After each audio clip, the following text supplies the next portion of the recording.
The rain came down in sheets that afternoon, turning the Ashford estate into a blurred watercolor of stone walls and ivy. Clara stepped out of the taxi, clutching her coat tightly around her shoulders. She had been summoned here, like every other relative, for the reading of her grandfather's will. It wasn't the first time the family had gathered since his death, but it felt like the most dangerous. The old man had been wealthy, shrewd, and utterly unpredictable. Rumors of his estate stretched from whispered fortunes in Swiss accounts to secret properties in Monte Carlo. Each relative wanted a piece, and each believed they deserved it more than anyone else. The mansion's front doors opened before Clara could even raise a hand. Butler James, stooped, ageless, and severe, ushered her in. "They are waiting in the study, Miss Clara," he said with the faintest bow. She nodded, brushing raindrops from her hair.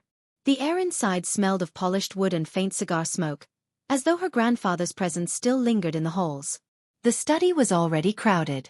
Her Aunt Sylvia sat nearest the fire, wrapped in pearls and perfume, her smile sharp as a knife. Richard, her ambitious uncle, hovered by the window, phone in hand, pretending to check emails while casting glances at everyone else. Lila, Clara's cousin, lounged across a velvet chair, her beauty like a weapon sharpened for battle. Marcus, another cousin, leaned against the bookshelf, arms crossed, eyes narrowed in quiet calculation. Clara had braced herself for tension. What she hadn't expected was the sudden rush of voices in her head. "This is it. I'll finally prove I deserve the lion's share. Sylvia will claw at scraps like the desperate fool she is. If Marcus so much as smirks at me, I'll slit his throat, figuratively of course. Clara shouldn't even be here. She was always the stray, the outsider." Clara froze, gripping the edge of a chair. The voices weren't coming from mouths. They came from thoughts. Their thoughts. She blinked, heart hammering. She wasn't imagining it. Each time a relative's gaze shifted, their inner voice followed like a second shadow. For a moment, panic surged. Was she losing her mind?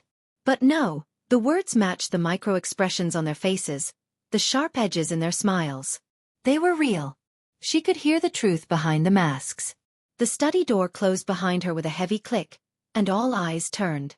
"Clara," Aunt Sylvia purred. "So glad you could make it." Her thoughts spat venom beneath the sugar. Too bad she won't walk out with a dime. Clara forced a polite smile.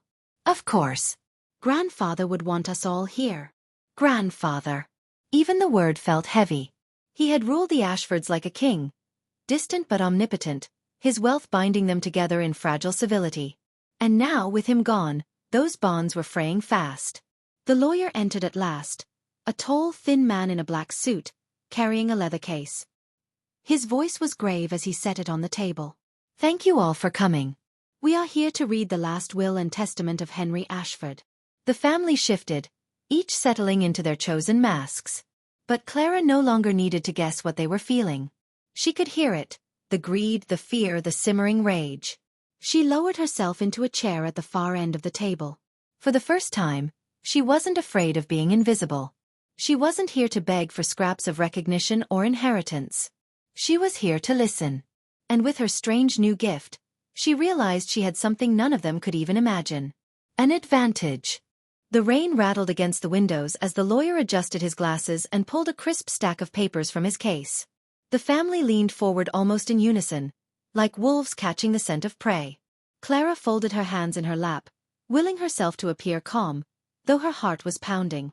The voices had not stopped since she sat down, low, poisonous currents that bled beneath the polite quiet. The lawyer cleared his throat.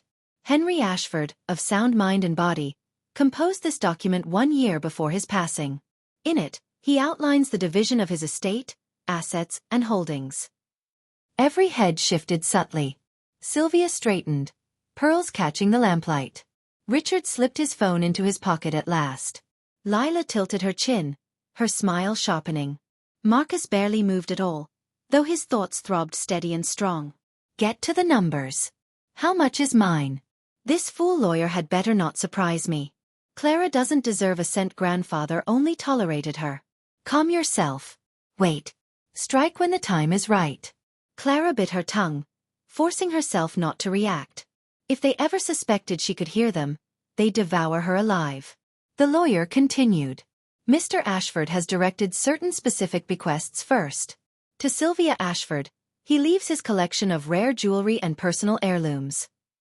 Sylvia's smile widened, though her thoughts hissed. Jewelry? Trinkets? I need cash, not baubles. To Richard Ashford, his private library of business records and journals. Richard exhaled in what looked like gratitude, but inside he seethed. Old fool. I need liquid assets, not dusty ledgers. To Lila Ashford, he leaves his Paris townhouse.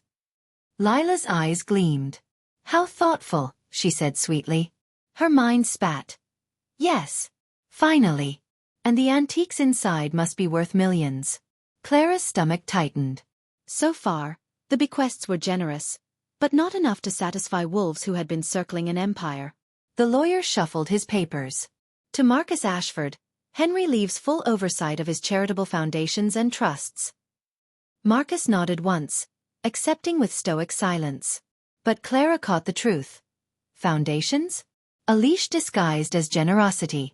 I'll twist them into my own empire soon enough. The lawyer paused. And to Clara Ashford. Every head turned. Clara's chest seized. He leaves his piano. A ripple of barely concealed amusement spread across the table. Sylvia coughed delicately into her hand. Lila's lips curled in a smirk. Clara forced a small nod, her throat dry. The piano? Of all things? She could almost hear her cousin's silent laughter. But beneath it, their thoughts were sharper still. Good. She got nothing. Exactly as it should be. She's irrelevant. No threat at all. The stray gets scraps. Perfect. Clara lowered her eyes, fighting the flush rising in her cheeks. She had expected little, but the sting of their contempt still cut deep. The lawyer cleared his throat again. Finally, the matter of the remainder of the estate, properties, investments, accounts, and holdings, will be revealed after I read one final clause. The room stiffened.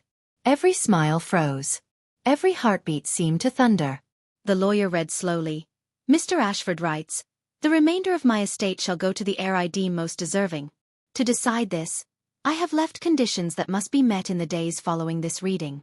A shocked silence fell. Then came the eruption of thoughts. Conditions? What conditions? This is madness. He promised me everything. It's a game. He's turned his death into a game. I'll do whatever it takes to win. Whatever it takes. Clara's breath caught. For the first time since stepping into this house, she didn't feel only like prey. She had something no one else did. Access to their schemes before they made them. Grandfather hadn't just left a fortune. He had set a trap. And Clara was the only one who could see every hidden snare. The rain had quieted outside, but inside the study, thunder still rolled in the air. The lawyer's words lingered like smoke. Conditions to determine the heir. Sylvia's laugh cut through the silence, brittle and sharp. Well, typical of father, isn't it? Even in death, he insists on turning everything into a performance. Her inner voice hissed. No matter. I'll play along. I always win in the end. Richard adjusted his cufflinks, forcing composure. If father wishes us to prove ourselves, then so be it. He valued discipline. Strength. I'll see it through. Inside, his thoughts cracked. I can't afford to lose. Not with creditors waiting like vultures. Lila leaned back in her chair, smiling faintly, a queen in rehearsal. How fascinating. A game, then. Well, grandfather always adored games. Her thoughts glittered sharp. Let them scramble. I'll charm my way past them all. By the time they blink, the estate will already be mine. Clara sat still, every word layered over with the inner storm of their minds. Their faces looked calm, but beneath them, desperation roared. The lawyer gathered his papers. The details of the conditions will be delivered tomorrow morning. Until then, I suggest you all rest. His dry smile betrayed nothing, but his thoughts reached Clara as he closed his case. May God help them. This family is a nest of snakes. He left them in silence, the echo of the door closing behind him like a gunshot. Immediately, the voices in Clara's head rose again. Sylvia's weak. She'll crumble under pressure. Richard is drowning. One push and he's finished. Clara is irrelevant. She has no chance. None. Clara's stomach knotted. They dismissed her completely. And yet, wasn't that her strength? They didn't see her as a rival. That gave her freedom. She rose quietly, excusing herself from the table. No one tried to stop her. Why would they?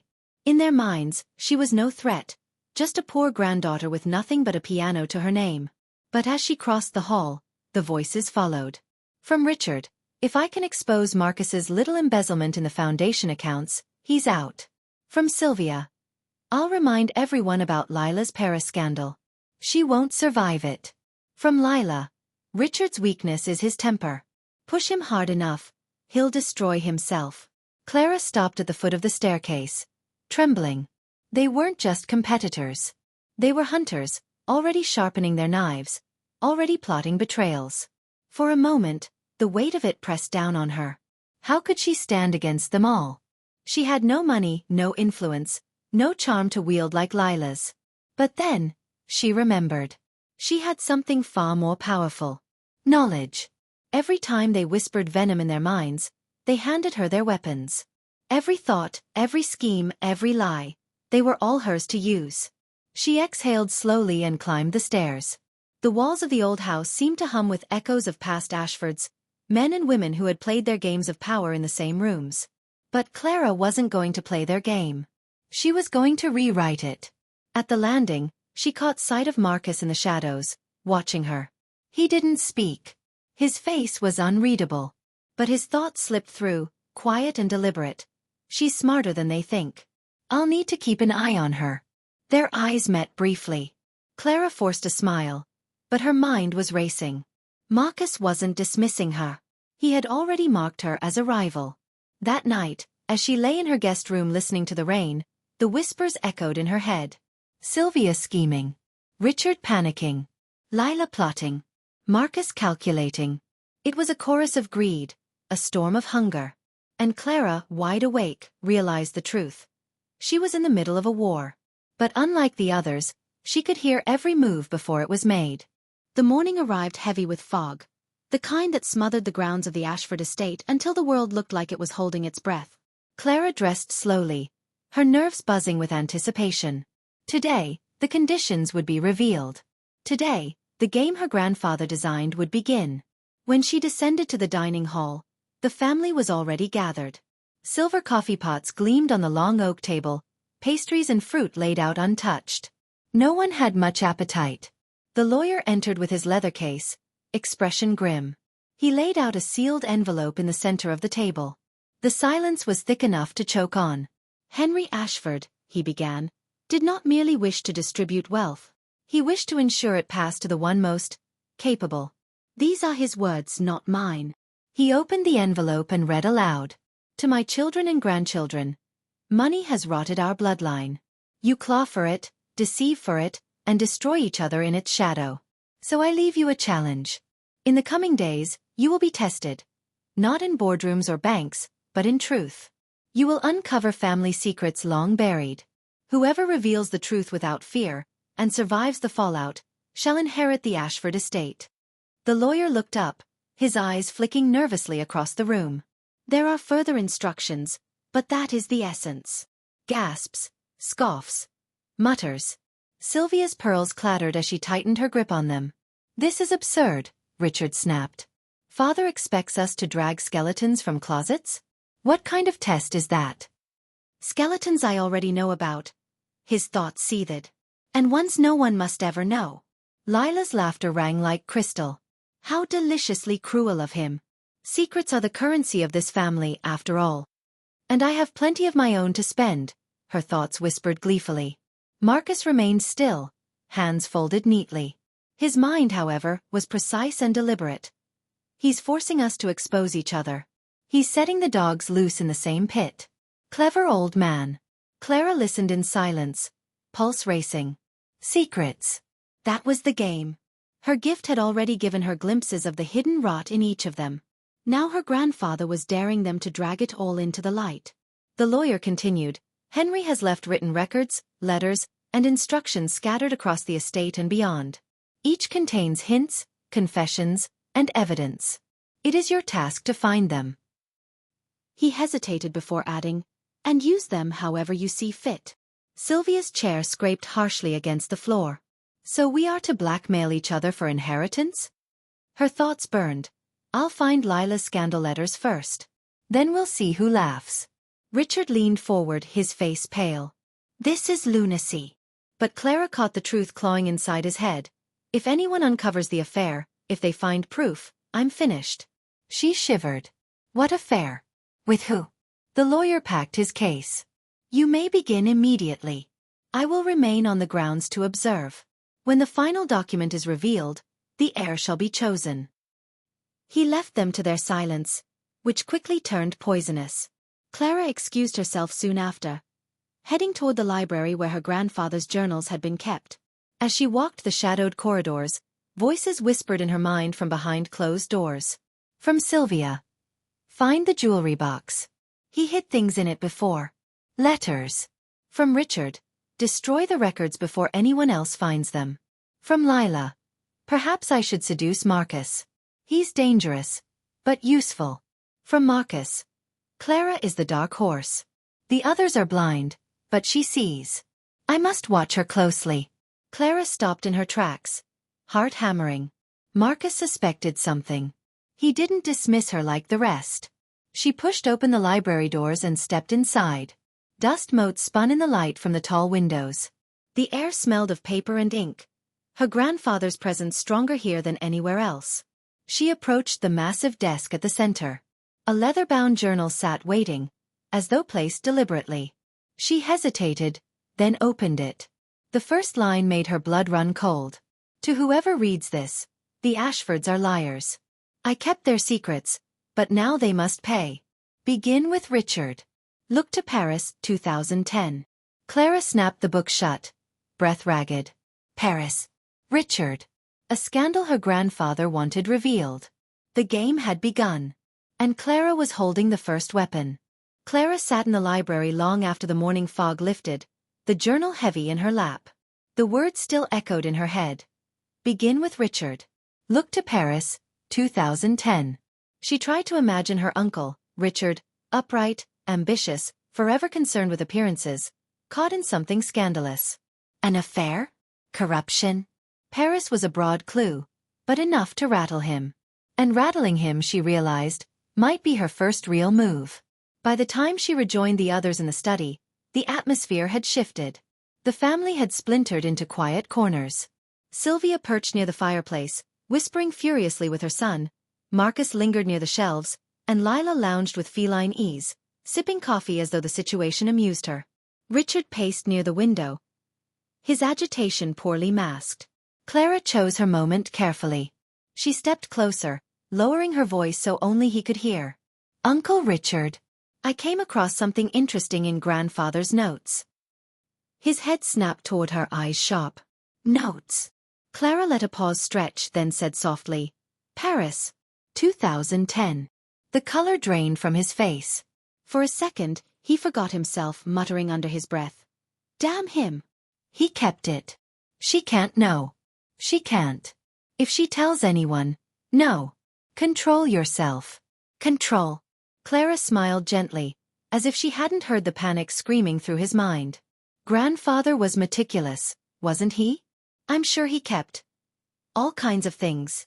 Richard's jaw worked. His public mask reassembled, though his eyes stayed hard. You'd best forget whatever you think you know, Clara. Digging into grandfather's past is dangerous. His thoughts contradicted the warning. If she talks, I'll ruin her. She doesn't have the spine to survive this game. Clara tilted her head, feigning innocence. Of course, uncle. I only meant that perhaps we should work together. Secrets are easier to handle when shared, don't you think? She left him with that thought and moved away, her pulse racing. She hadn't exposed anything yet, but the seed of fear was planted. Richard would scramble now, waste his energy trying to protect himself. Across the room, Lila's laughter tinkled. Oh, Clara, you really are bolder than I remember. Whispering in corners. Stirring panic. Clara froze. Had Lila overheard? The cousin leaned back, eyes glinting. Careful. Darling. Men like Richard bite when they're cornered. Her mind purred. Interesting. Clara has claws after all. Perhaps I can use her. Clara forced a smile. I was only making conversation. Lila said, unconvinced. She sipped her coffee, gaze never leaving Clara. Meanwhile, Marcus drifted closer, his expression unreadable. He picked up a book from the shelf, leafing through it idly. Strange, isn't it? Father always claimed transparency was the cornerstone of success. Yet he built an empire on hidden truths. His thoughts flowed steady, deliberate. Richard is already cracking. And Clara knows something. But how much? I'll test her soon. Clara excused herself quickly, her chest tight. The voices crowded her mind, louder now that the game was underway.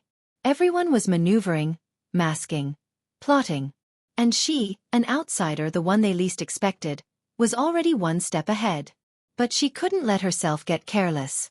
If Lila suspected her, if Marcus pressed too hard, her secret would spill. That night, she locked herself in her guest room with the journal. She flipped through more pages, searching for additional clues. Most were vague, hints toward scandals buried in different years and cities. But one line caught her eye. Sylvia has her skeletons too. Look to the pearls she clings to so dearly. Clara set the book down, her mind racing. Richard in Paris. Sylvia and her pearls. Each clue was a thread, and grandfather had left her the map to unravel the whole tapestry. But as she prepared to sleep, another thought pressed in. An intrusive whisper, not her own, but someone else's mind brushing against hers, sharp and deliberate. Careful, Clara. The game favors the bold, but devours the careless. She sat upright, heart pounding. Marcus. He was in the room across the hall. He had been thinking of her. And he was watching. Clara rose early the next morning, unable to sleep. Her mind buzzed with Richard's fear, Lila's suspicion, Marcus's watchful presence. But the heaviest thought was her grandfather's journal, still tucked beneath her pillow. Look to the pearls. She padded down the corridor quietly, hoping to search Sylvia's chambers before anyone else was awake. But as she passed the drawing room, a voice stopped her, not spoken but thought. I can't let Clara know. She mustn't ever know. Clara froze. It wasn't Sylvia or Richard. It was her mother. Evelyn Ashford sat near the window, framed by grey dawn light, her hands clasped tightly in her lap. She looked weary, her elegant posture crumbling now that no one else was awake to see it. Clara lingered in the hall, heart racing. She had avoided listening too closely to her mother since this strange gift had emerged. Something about crossing that line felt dangerous. But the thoughts were pouring out unbidden now, too loud to ignore. If the truth comes out, she'll never forgive me. Better for her to stay blind. Better for her to believe she's Henry's precious granddaughter. Clara's breath caught. Precious? Blind? She pressed herself against the wall, hardly daring to breathe. Her mother shifted, burying her face in her hands. Henry made me promise. But the will changes everything. If they dig deep enough, they'll find out Clara isn't his at all. Not fully. Not by blood. The floor seemed to vanish beneath Clara's feet. Not his. Not by blood? She stumbled back from the doorway, hands trembling. The creak of a floorboard betrayed her. Evelyn's head snapped up, her mask sliding back into place. Clara! Her voice was tight, strained. What are you doing awake so early? Clara forced a smile, hiding the storm inside. I couldn't sleep. Too much on my mind. Her mother's eyes searched her, sharp and worried. Don't let the others get to you. Your grandfather. He wanted more for you than they realize. Her thoughts screamed. Please don't ask. Please don't make me say it. Clara nodded faintly and slipped away before Evelyn could see the tears threatening to break. She fled to her room, shutting the door quietly, pressing her back against it as if to hold the world out. Not his granddaughter. Not fully. Her chest ached. All her life, she had felt like the outsider, the one who didn't belong. She had chalked it up to her quieter nature, her lack of polish compared to the others. But what if the truth was simpler? What if she really didn't belong, by blood, by name, by legacy? She pulled the journal out from under her pillow, clutching it like a lifeline. Her grandfather had still left her clues. He had still written her into this game. Perhaps he had known the truth, and chosen her anyway. That thought steadied her, until a knock rattled the door. "Clara." Marcus's voice. "Come." Too calm. "May I come in?" Her pulse leapt. She tucked the journal into the desk drawer before opening the door a crack.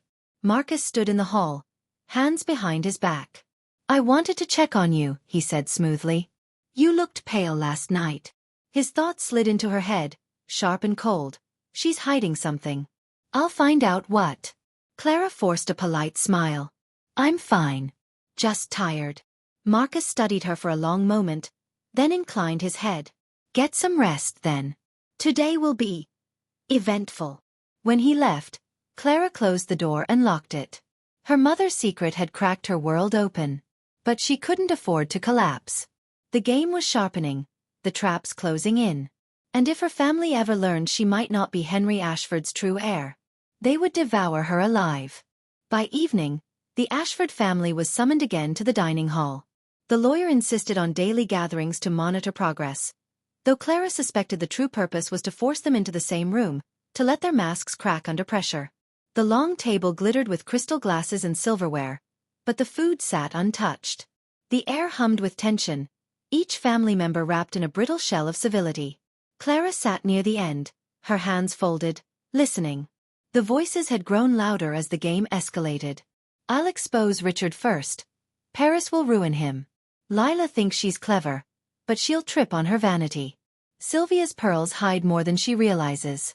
I need proof before she burns me first. And Clara. Clara's a ghost. Harmless. Invisible. Good. Let her stay that way." The lawyer cleared his throat at the head of the table. "Progress." No one spoke at first. Then Sylvia dabbed her lips with a napkin and leaned forward. "I have something." Clara's pulse quickened. Sylvia's eyes glittered as she turned to Richard. "Do you remember Paris, dear brother? 2010. Richard's face went rigid. "No. No, she can't know." "How?" "I've heard whispers," Sylvia said smoothly, her smile thin. "About a certain deal that collapsed under questionable circumstances. Millions vanished. Wasn't it? Something that could tarnish a reputation." Richard slammed his fist onto the table. "You don't know what you're talking about." "She's bluffing. She doesn't have proof. Hold steady." But Clara could see the panic rising in his eyes. Her chance had come. "I don't think Sylvia is bluffing," Clara said quietly, her voice carrying just enough weight to silence the room. "Grandfather kept records. I've seen them." Richard's head snapped toward her, eyes wide. "You!" His thoughts screamed. "Damn her. She's the one. She knows." Sylvia's laughter rang sharp. "Oh, delightful. So it's true then." Richard lurched to his feet. "You'll regret this, Clara. Both of you. You have no idea what you're playing with." His mind roared with violence. "If I can just get to those journals, I'll burn them." "She'll have nothing." Marcus spoke for the first time, calm and deliberate. "Uncle, perhaps you'd better sit. Shouting won't erase the truth." His thoughts added a blade. "Richard is finished. All I need now is proof to bury him." Richard's chest heaved, but he sank back into his chair, glaring daggers at Clara. For a moment, the table was quiet. Then Lila smirked. "How entertaining. Sylvia strikes, Clara twists the knife, and Marcus plays executioner. Shall we take turns until only one of us is left standing?" Her thoughts purred. "Richard's downfall clears the path for me." Perfect. Clara's stomach churned. The game was escalating faster than she'd expected. And she had just painted a target on herself. But she forced herself to stay calm, sipping water as though nothing had happened. "I didn't create the rules," she said softly. "Grandfather did. If the truth must come out, then let it." The lawyer cleared his throat again, his voice dry but firm. "I will need to verify these claims before making any judgments. But let me remind you, exposure is part of the test. Denial only delays the inevitable." Richard slumped back, eyes burning. Clara could hear his thoughts gnawing at themselves like rats. "I'll find her weakness. I'll tear her apart. If Paris is out, I'll expose Evelyn instead. Yes, that will destroy Clara." Her blood froze. He was already aiming at her mother. Clara rose before anyone could see the fear in her face. "If you'll excuse me." She left the dining hall, heart hammering, the whispers still hissing in her mind. She had made her first strike, but the counterattack was already on its way. Her grandfather's game wasn't just about inheritance anymore. It was about survival. And tonight, Richard would start digging into Evelyn's past, the one secret Clara couldn't let anyone else uncover. The next morning, Clara returned to the library before anyone else stirred. The journals lay open before her, a map of every betrayal, secret, and weakness her grandfather had documented. Each page felt alive, pulsing with the power he had left behind, as though he had predicted this very moment. Clara's mind raced. Richard was frantic after last night's confrontation. Lila was already plotting her next move. Sylvia had her claws in every whisper. And Marcus. Marcus watched her with the calculating patience of a predator. But she had the advantage. Every secret, every hidden thought, every unspoken fear belonged to her now. She could strike without moving a muscle, dismantle their plans before they even formed. Her first move was subtle. She placed a note in Richard's favorite briefcase, casually sliding it into his documents while pretending to study a ledger. Inside was a copy of a letter she had seen in the journals, the one detailing the Paris deal that had gone wrong. No signature, no direct accusation, just enough to make him think someone was watching. If he panics, he'll unravel himself, she thought. By mid-afternoon, Lila made her first overt attempt at manipulation. She leaned toward Marcus during a moment alone in the study. "We should work together," she purred, "to ensure Richard doesn't ruin everything." Clara's pulse quickened as she silently observed from across the room. Lila's thoughts flowed toward Marcus like honey-laced poison. Together, we can crush him, and maybe her too.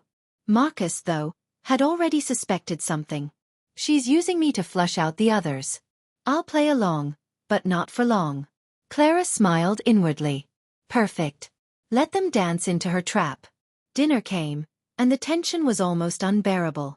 Every dish arrived in silence, the table heavy with unspoken threats. The lawyer sat at the head, papers ready, expression neutral. Clara waited for the right moment. It came when Sylvia leaned across the table, whispering to Marcus about a rumor she intended to plant in Richard's mind. Clara's voice broke the fragile quiet.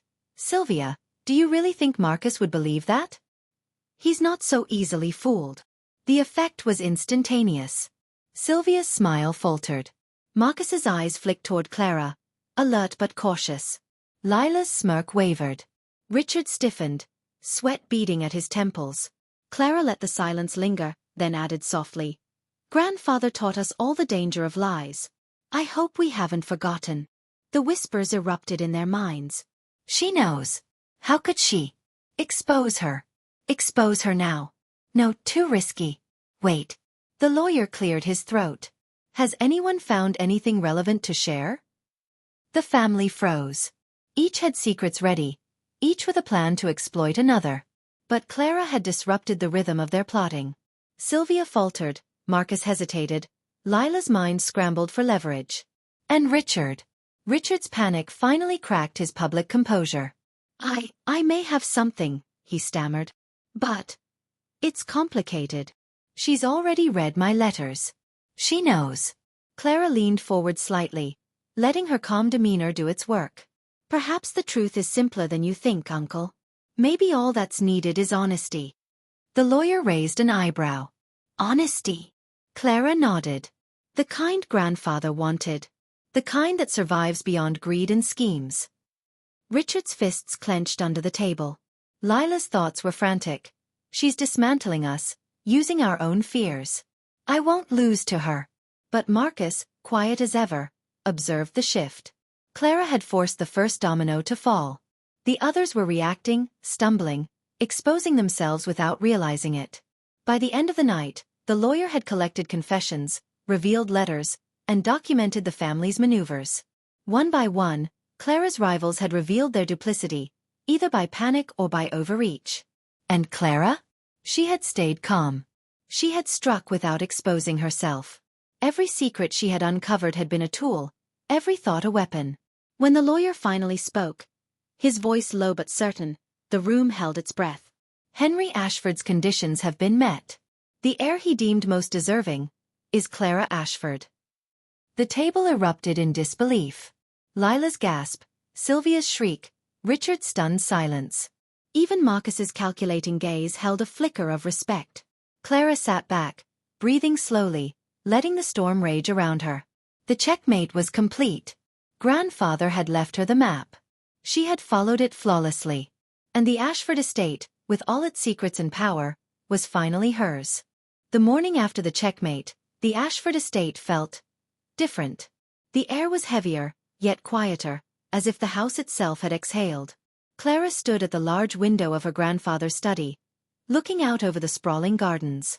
The fog had lifted, revealing manicured lawns, ivy-draped walls, and the river winding beyond. She had inherited the estate, yes, but more than that, she had inherited a web of secrets, schemes, and grudges that would take years to untangle. Every cousin, every uncle, every aunt was watching her now, their thoughts barely hidden beneath polite smiles. She thinks she's won. But the game isn't over. I'll find her weakness. Soon. Clara's own thoughts flowed calmly. She knew what they were planning, what they feared, and what they coveted. Unlike them, she had patience. And foresight. Her mother appeared behind her, soft footsteps barely audible on the polished wood floor. Evelyn's face was pale, but there was a quiet pride there, a warmth Clara had rarely seen. You did it, her mother said quietly. You were clever. Careful. Henry would be proud. Clara turned, the faintest smile tugging at her lips. I only did what he left me to do. The rest was theirs to reveal. Evelyn nodded, her thoughts still tense, still worried. She'll face more battles than she knows. But she's stronger than I ever was. Clara knew it was true. The estate was a treasure, but it was also a battlefield. Every investment, every property, every trust came with its own dangers. And her family, once united by wealth, was now fractured, each member a potential enemy. Yet she felt a strange exhilaration. For the first time, she wasn't invisible. She had power, insight, and control. The Ashford legacy was hers to navigate, and reshape if she wished. Across the house, whispers still flitted like shadows. Lila was fuming, her thoughts sharp as knives. She won't keep this for long. I'll take what's mine. Richard brooded, plotting, cursing himself for underestimating her. Next time I won't fail. Sylvia's pearl seemed duller now, her mind frantic with schemes that Clara could anticipate with ease. Even Marcus, who had watched quietly, calculating every move, acknowledged, somewhere deep in his mind, the truth. She is worthy. And dangerous. Clara didn't gloat. She didn't need to. The victory had already been claimed. Instead, she walked through the house, touching each familiar object, each family heirloom, each shadow of the past. Her grandfather's piano sat in the music room, polished to a deep mahogany glow. She ran her fingers across the keys, imagining the sound filling the halls, imagining the music keeping secrets safe, or revealing them like she had. The lawyer appeared once more, papers in hand. Miss Ashford. All legal matters are now finalized. The estate is officially yours. Clara nodded. Thank you. And, for your discretion. He inclined his head. I've seen a few heirs in my time. Few are as cunning as you. But beware. Power draws attention. You'll need to remain vigilant. She smiled faintly. I intend to. The game isn't over. It's just beginning. That night, as the house settled into silence, Clara stood on the balcony, the cool wind brushing against her face. The river reflected the moonlight, silver and steady. The voices of her family, though quieter now, still reached her mind in flickers. She thinks she's untouchable. She can't hold it forever. Clara inhaled deeply. She had learned the rules of the Ashford game, and she had played them to perfection. Every secret she had heard, every betrayal she had witnessed, had been a tool. And tools were only dangerous in the hands of the skilled. Her grandfather's legacy was no longer a shadow over her life. It was her canvas. And Clara Ashford, the once overlooked granddaughter, would paint it however she chose. The estate, the wealth, the secrets, they were hers. And now, she would decide which ones survived, and which ones perished. Thank you so much for listening. If you enjoyed this story, don't forget to like, comment, and subscribe for more original novel stories. And stay tuned, our next story is coming soon.